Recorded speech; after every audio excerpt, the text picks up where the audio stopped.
Hey everyone, welcome back to my channel. Today's video, we're going to cover a very important topic that will change your life, and that is the art of saying no. Let's be real. Saying no is hard, right?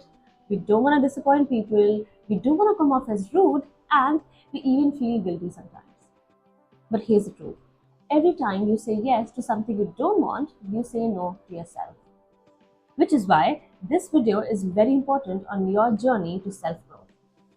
By the end of this video, you'll know exactly how to set boundaries without any guilt and take back control of your life.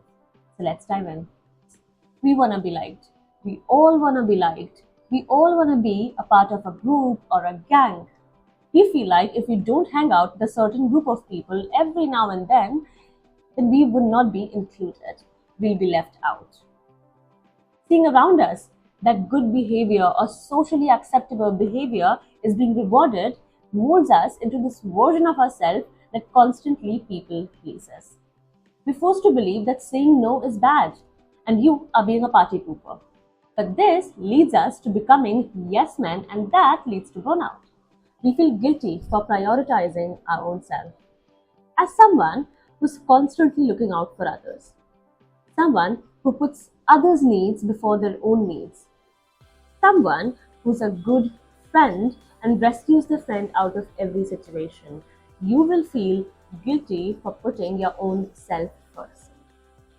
But ask yourself, is self-care really selfish? How long will you be able to show up for others if you don't show up for yourself? See, as a good person, we all feel the need to help people out, to fix their problem, to help solve their problem. But is it your responsibility every single time? You're stopping people from their own growth by solving their problem for them. Yes, you're allowed to be there for people. Yes, you should be there for people. But not every single time, because you are stopping people from growing. You're taking away their opportunity for their own growth. We all have this fear of missing out if we don't socialize enough.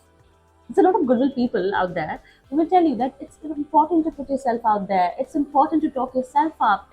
It's important to do a little self-promotion. Well, that's not completely wrong. Is it truly worth your energy to put yourself in such situations every single time?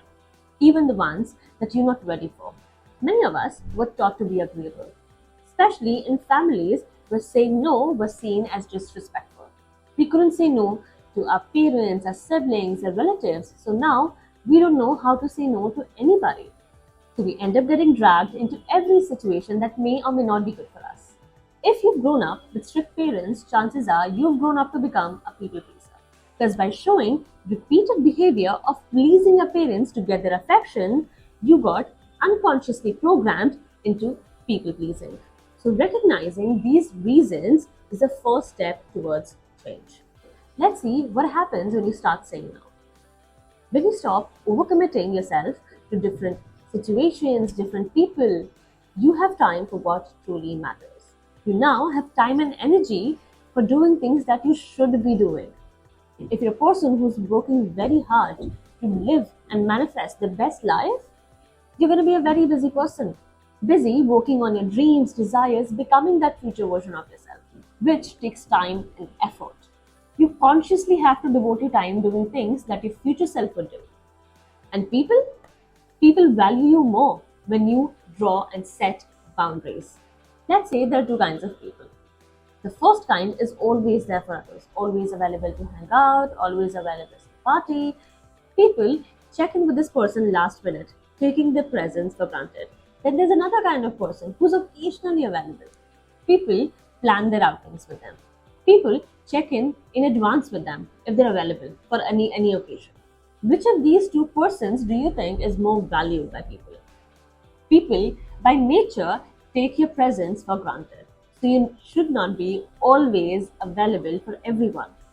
Every time you stand up for yourself, you reinforce self-worth. Every time you say no, it boosts your confidence.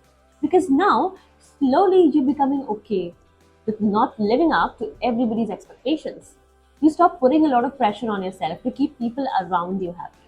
You develop an understanding that you are not responsible for everybody's happiness. You become okay with the fact that you are not a part of every activity. You don't care about what people think about you when you say no. Because your focus is what you would do with that time. How can you spend that time bettering yourself? Saying no to the wrong things makes space for the right ones. When you stop wasting your energy on commitments that don't serve you, you create room for people who respect your time and align with your values. You'll notice that your relationships become more fulfilling and your opportunities, your work becomes more aligned with your purpose. When you stop overextending yourself for people who drain you, you naturally attract others who uplift, respect, and support your growth. Your boundaries are not walls, they are filters that let the right energy into your life. So, how do you say no? In situations where you want to be firm and assertive because you do not want to partake in that situation, you can go for a direct no. But this is how you can frame it. I appreciate the offer, but I'm not available right now. Or, that doesn't work for me, but maybe next time. This keeps your answer short and crisp and makes it not open for negotiation. It also shows that no amount of pressure is going to change your answer. The more you explain your no gets weaker. Let me give you an example. If you say, no, yeah, I can't go to the movies with you. I really have to study. I scored so low in the last test. I cannot do it this time. My mother's going to kill me. Your friend will say, don't be such a loser, yeah. I'll help you cheat. You don't have to study. Let's go to the movies. See how that weakened your argument? You explained your no so much that your friend has found a solution for you. Now, even if you want to study, you can't go back home and study. So, a simple no would make your case stronger. No, yeah, I have to study. This sounds more crisp and something that you won't compromise on. In situations when you're dealing with somebody very close to you and you don't want to cut them off, it's your close friend or your sibling and you don't want to hurt their feelings, express your appreciation but still decline. Like, that sounds great, yeah, but I have to pass this time. I'd love to help, but I have too much on my plate right now. Now, these are the people who are close to you. So they'll understand when you say that you have important things to get to right now. They won't force you to join them. They won't mind that you cannot join them. These are the people who genuinely want the best for you, and you should learn to identify these people in your life. When you decline their offer in this way, they still feel appreciated and know that you cannot be involved. So when you decline their offer in this way, people still feel acknowledged. And you have drawn a boundary. On a journey to spirituality, this is an important lesson that we learn. Putting yourself first and not putting everybody else at the back burner. Spirituality teaches you to learn to value yourself first. It does not make you a bad person. It makes you a person with firm boundaries. A person who has their priority sorted. If you're unsure and need time to think, this is how you can go about it without saying yes and having to regret it later. Let me think about it and get back to you. Let me check my schedule and get back to you. Like we do in interviews, right? You don't always have to have an answer to everything right there, right then. It's okay to take time to think through things before signing up for them. It shows that you are wise and like to think about things before jumping on the bandwagon. If you want to tap into the best version of yourself, you need to evaluate how every activity is going to impact you. If you want to tap into your future self, your future best self, you need to evaluate how every activity is going to add value to your life or how it's going to make you feel. You don't have to sign up for things just in order to feel included. The day that I practiced becoming very discerning, my social life took a turn as well. And for good, even if it felt like a loss at that moment. So I was like 21, 22 when I was surrounded by very socially active people. That is the age where people are socially active, so there's nothing wrong with it, of course. But I wanted to do something big. I had my eyes set on my goals. So I wanted to get into a very good B school. So the day that I stopped hanging out with my friends, after college hours, or I stopped going out with them very often, I was met with backlash too. I reduced the time that I spent on those things and I focused on my studies instead. Yes, I became less cool, but that was the price to pay. And when I actually made into India's top B school, everybody wanted to know how I did it. Now everybody was proud of me suddenly. I was in fact the first person from my college to go to that prestigious institute. So, choosing yourself now, picking yourself, prioritizing yourself might feel like a loss at the moment, but it's a huge gain for your future self. So you have to look at the bigger picture. Now, let's address the guilt, which often comes from the false belief that saying no makes you a bad person. But setting boundaries isn't selfish, it's self-respect. Every time you say no to something that drains you, you say yes to something that truly matters. Your own well-being, your priorities, your own growth. Saying no is a very important lesson in spirituality. Understanding yourself, your needs, and your responsibilities to your own self.